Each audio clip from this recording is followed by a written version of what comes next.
جہاں تک نہ پہنچی ہو آواز حق، وہاں جا کے قرآن سنائیں گے ہم۔ اعوذ باللہ من الشیطان الرجیم، بسم اللہ الرحمن الرحیم۔ معزز ناظرین، ہم آپ کو پروگرام حکایات صدق و وفا کے ساتھ MTA جرمنی اسٹوڈیو سے خوش آمدید کہتے ہیں۔ ناظرین محترم، آج خدا تعالیٰ کے فضل سے یہاں پر ہمارے مہمان ہیں اسٹوڈیوز میں مکرم و محترم مولانا کمال یوسف صاحب۔ آپ خدا تعالیٰ کے فضل سے واقف زندگی ہیں، مربی سلسلہ عالیہ احمدیہ ہیں، اور آپ کو خدا تعالیٰ کے فضل و رحم کے ساتھ یہ اعزاز حاصل ہے کہ آپ اسکینڈینیویا کے پہلے مبلغ، اور پھر لمبا عرصہ وہاں پر آپ کو بطور مبلغ انچارج بھی خدمت کی توفیق ملی۔ اس وقت آپ صدر دارالقضاء بورڈ سویڈن اور ناروے کے طور پر خدمات سلسلہ جو ہے وہ بجا لا رہے ہیں۔ جزاکم اللہ تعالیٰ احسن الجزا مولانا، آپ نے MTA کو وقت دیا۔ ناظرین محترم، ہم مولانا سے جو گفتگو ہے وہ آپ کے تعارف سے شروع کرتے ہیں، تو مکرم مولانا آپ ہمارے ناظرین کو بتائیں کہ آپ کی پیدائش کہاں ہوئی اور بچپن کے دن کہاں گزرے؟ اعوذ باللہ من الشیطان الرجیم، بسم اللہ الرحمن الرحیم، اللہم صلی علی محمد وآل محمد۔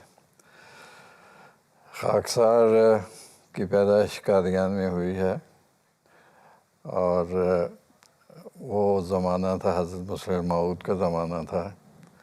وہ زمانہ تھا جب حضرت مسلم موعود کی عظیم الشان تحریک جدید شروع ہوئی، تو اسی کے قریب ہی خاکسار کی پیدائش ہے قادیان میں، اور اسی کے بارے میں پھر انشاءاللہ آپ سے باقی باتیں عرض کروں گا۔ جزاکم اللہ۔ آپ کے جب آپ قادیان میں پیدا ہوئے خدا تعالیٰ کے فضل سے، تو آپ پیدائشی احمدی ہیں، تو آپ کے جو آبا ہیں ان میں نفوذ احمدیت جو ہے ان کو کیسے توفیق ملی حضرت مسیح موعود علیہ السلام کے؟ میرے دادا تو عرب تھے، جدہ کے رہنے والے تھے، اور انہوں نے تحریری بیعت تو جب بھی کی تھی کافی دیر سے کی ہوئی تھی، لیکن دستی طور پہ حضور علیہ السلام کی خدمت میں حاضر ہو کے قادیان میں 1907 میں انہوں نے قادیان میں بیعت کی ہے۔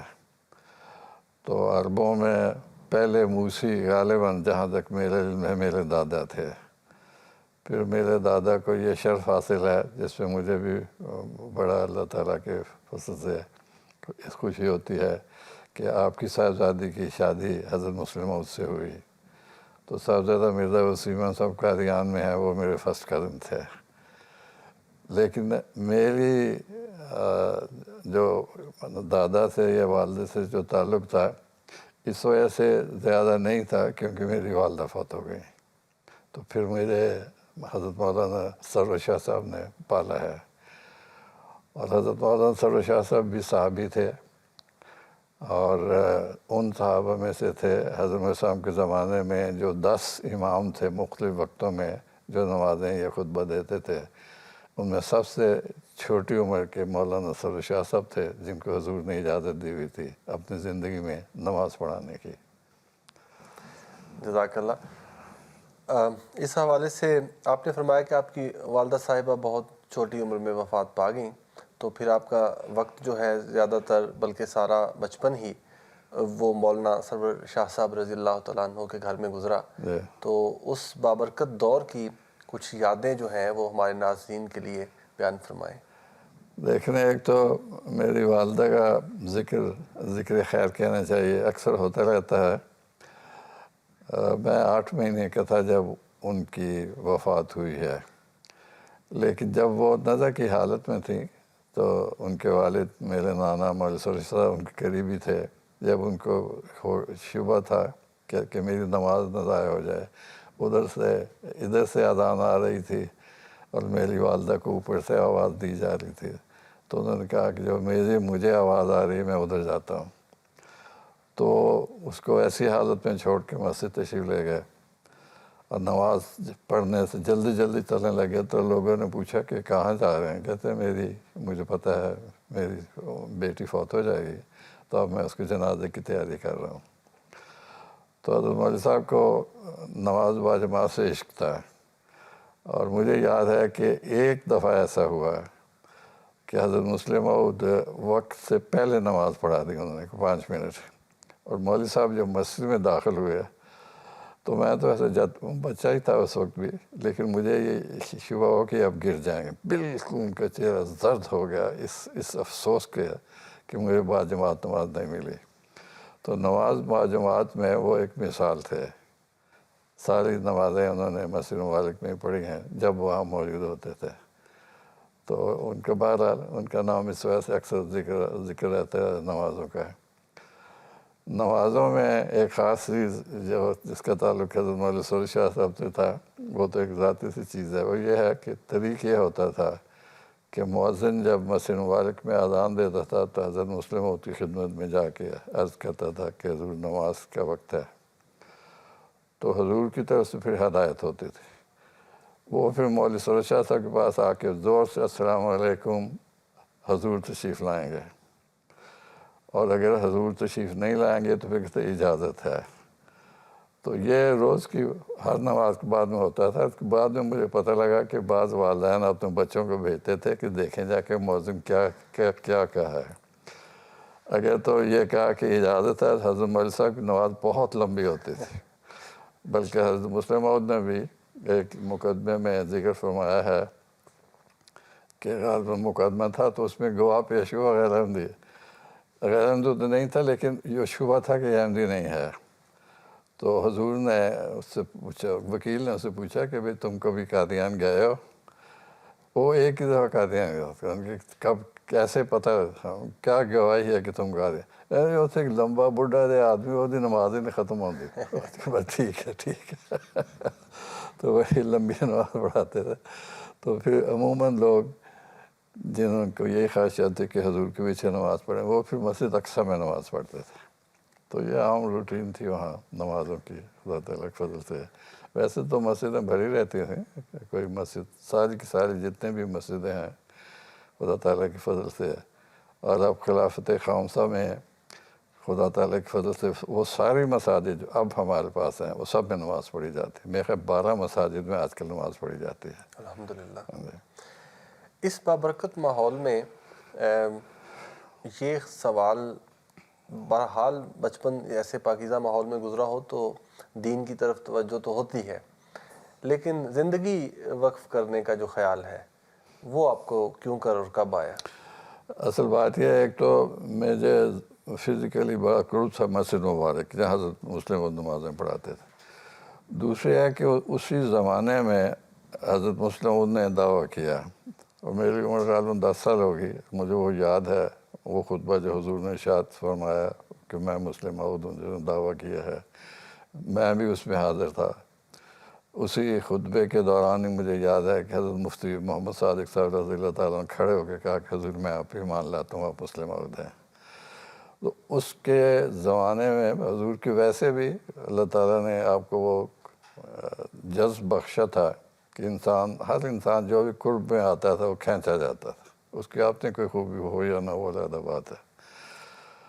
تو حضرت مسلم موعود نے کی وہ اتنی بھرپور زندگی تھی، وہ جب آپ نے دعویٰ کیا ہے مسلم موعود کا، مجلس عرفان شروع ہو گئے، مغرب عشاء میں وہ ہو جاتی تھی، پھر مغرب عشاء کے بعد جو نماز پڑھاتے تھے حضور، اس میں ہر نماز میں قنوت ہوتی تھی۔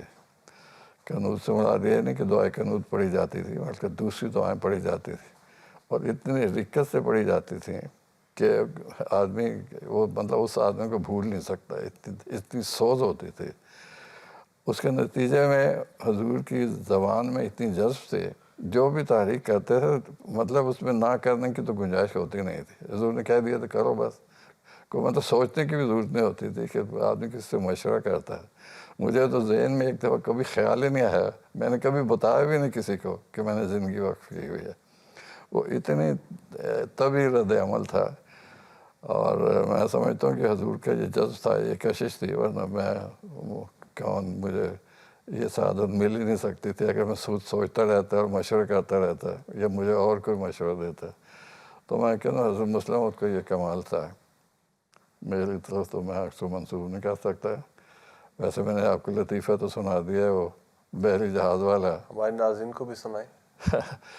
وہ لطیفہ یہ تھا کہ بحری جہاز سمندر میں جا رہا تھا تو ایک بچہ گر گیا اس میں. اب سارے لوگوں نے شور ڈالا وہ کیا ہو گیا کیا ہو گیا. اتنے میں انہوں نے دیکھا کہ کسی نے چھلانگ لگائی ہے اور بچے کو نکال لیا. تو جس نے نکالا وہ بچے کو اس کو لوگوں نے بڑی تعریف کر دی. کیپٹن نے اس کی دعوت کی, اس کو میڈل دینے کی کوشش کی. جب میڈل دینے لگے تو انہوں نے کہا ٹھہر دیں پہلے وہ شخص مجھے بتائیں جس نے مجھے دھکا دیا تھا سمندر میں.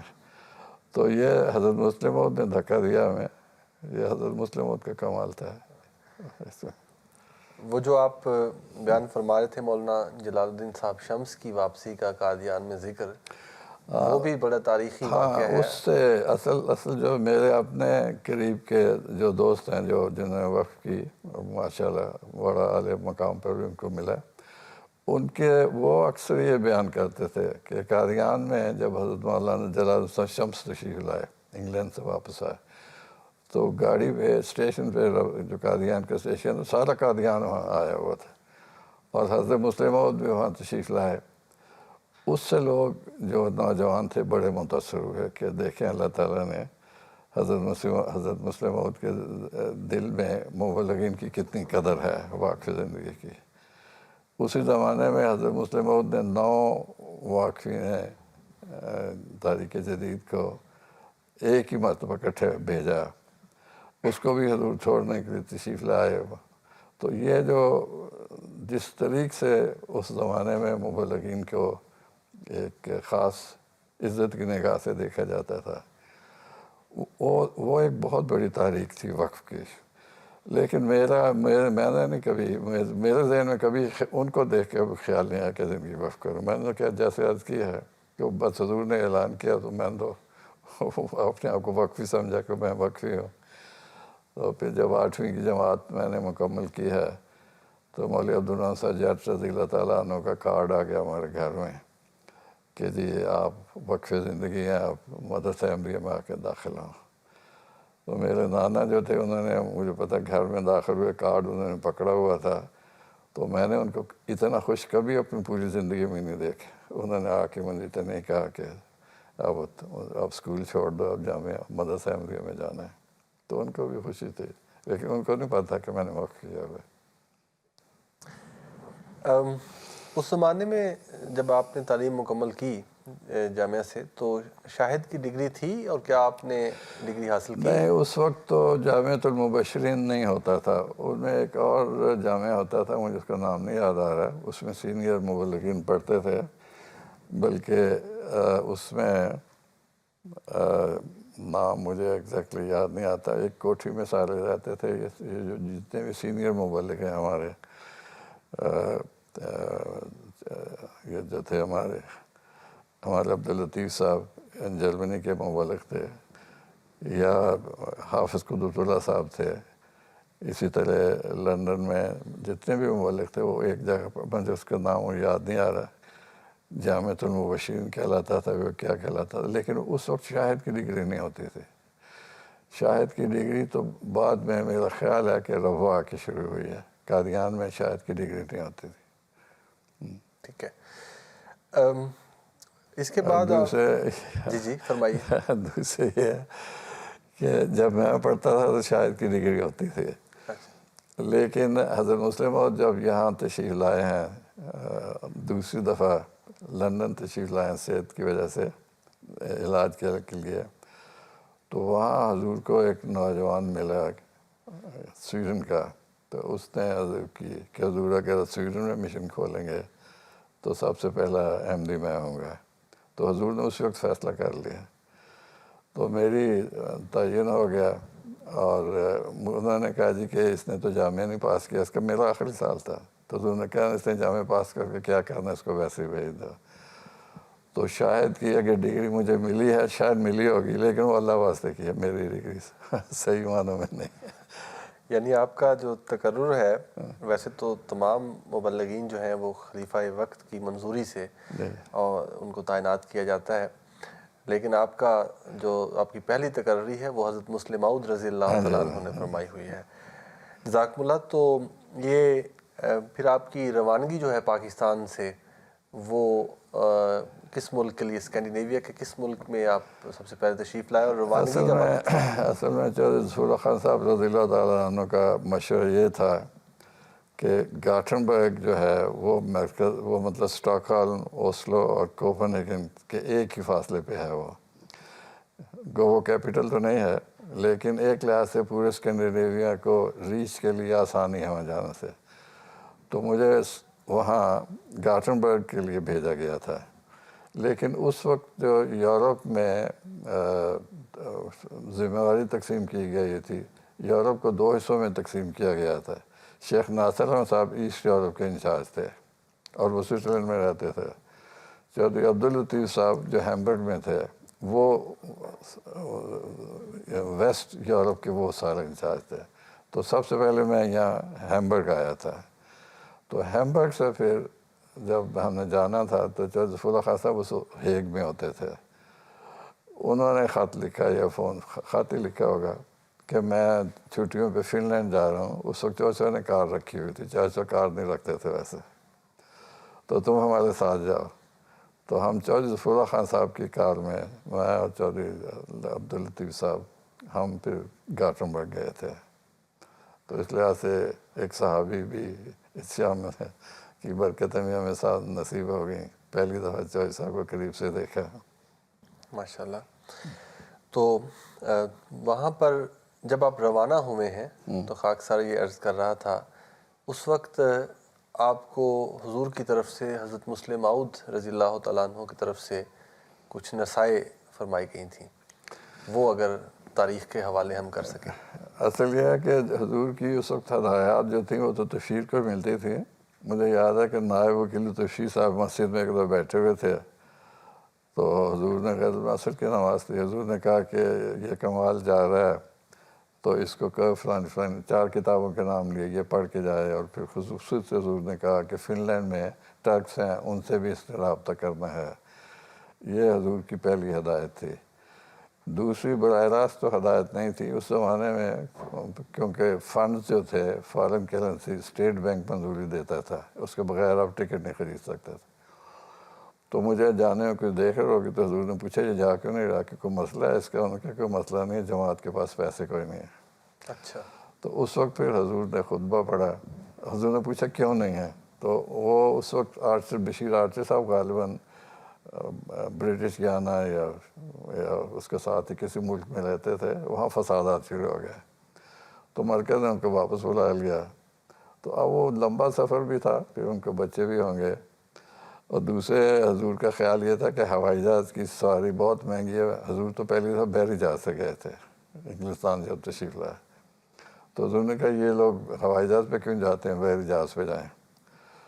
اور دوسرے حضور نے کہا کہ نہیں، ہمارے جماعت کی حالات ایسے ہیں کہ میں تو جماعت کو ہمیشہ نصیحت کرتا ہوں کہ احمدی کے بچے زیادہ ہونے چاہیے، لیکن مبلغین کے لیے ہمیں چونکہ دقت ہے پیسوں کی، چندوں کی، تو ان کے بارے میں میری نصیحت کی کہ ان کے 3 بچے ہونے چاہیے، اس سے زیادہ نہیں ہونے چاہیے۔ تو پھر یہ قانون بن گیا کہ 3 بچوں کا خرچ جماعت دیا کرے گی، چوتھے کا نہیں دے گی۔ آپ نے پھر عملاً بھی اس پہ عمل کیا؟ نہیں، عملاً تو یہ ہوا ہے کہ کسی ارادتاً نہیں، میرے 3 بچے ہیں، 2 لڑکے اور 1 لڑکی ہے۔ میرے بڑے لڑکے کے بھی 2 لڑکے 1 لڑکی ہے، میرے چھوٹے بیٹے کے بھی 2 لڑکے 1 لڑکی ہے، میری بیٹی کے بھی 2 لڑکے وہ 3 کے یعنی خدا تعالیٰ کے فضل سے نسل حضرت مسلم موعود کا یہ ایک لحاظ سے پیش گوئی تھی مجھے، تو اور کوئی وجہ نہیں سمجھ آتی کہ ہم 3 پہ جا رہے ہیں سارے۔ الحمدللہ الحمدللہ۔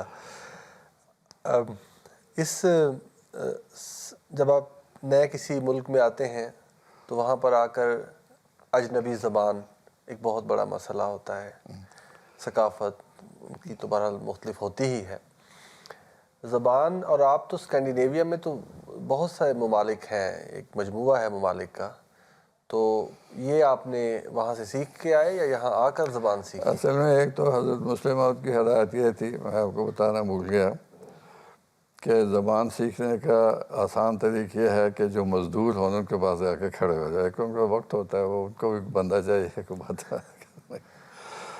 خیر وہ ایسی زندگی کو نہیں تھی، کیونکہ ان کے مزدوروں کے آپ قریب ہی نہیں جا سکتے جن کے کام کرنے کا طریقہ ہے، یہ اس لوگ پاکستان کے فارغ تو نہیں بیٹھتے۔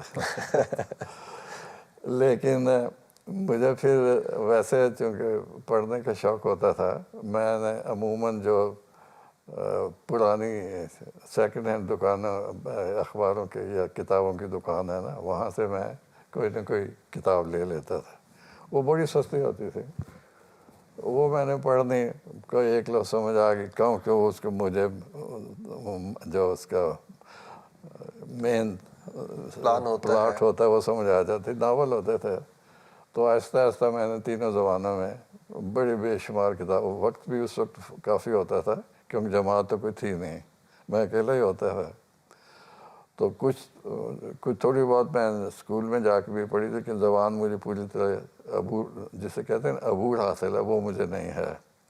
لیکن اب جو میرا زبان کا تصور ہے یا مہارت ہے، وہ اتنی ہے کہ میں تقریر سے پہلے کہتا ہوں کہ میں نہ سویڈش بولتا ہوں، میں نہ نارویجن بولتا ہوں، نہ میں ڈینش بولتا ہوں، میں اسکینڈینیوین بولتا ہوں، کیونکہ اب تینوں زبانوں کے لفظ میرے ساتھ مکس ہو جاتے ہیں۔ تو آڈینس بھی برا نہیں مناتے کہ یہ سویڈش بولتے درمیان میں یہ ڈینش کیسے بولنے شروع کر۔ جزاکم اللہ تعالیٰ احسن الجزا، بہت بہت شکریہ۔ آج کے پروگرام کا وقت محدود تھا اور یہاں پر ختم ہوتا ہے، انشاءاللہ تعالیٰ آپ کے ساتھ گفتگو مولانا اگلے پروگرام میں بھی جاری رہے گی۔ معزز ناظرین، پروگرام کا وقت آج کے لیے اتنا ہی، انشاءاللہ تعالیٰ اس پروگرام کا اگلا حصہ لے کر آپ کی خدمت میں حاضر ہوں گے، تب تک کے لیے اجازت، السلام علیکم ورحمۃ اللہ وبرکاتہ۔ جہاں تک نہ پہنچی ہو آواز حق، وہاں جا کے قرآن سنائے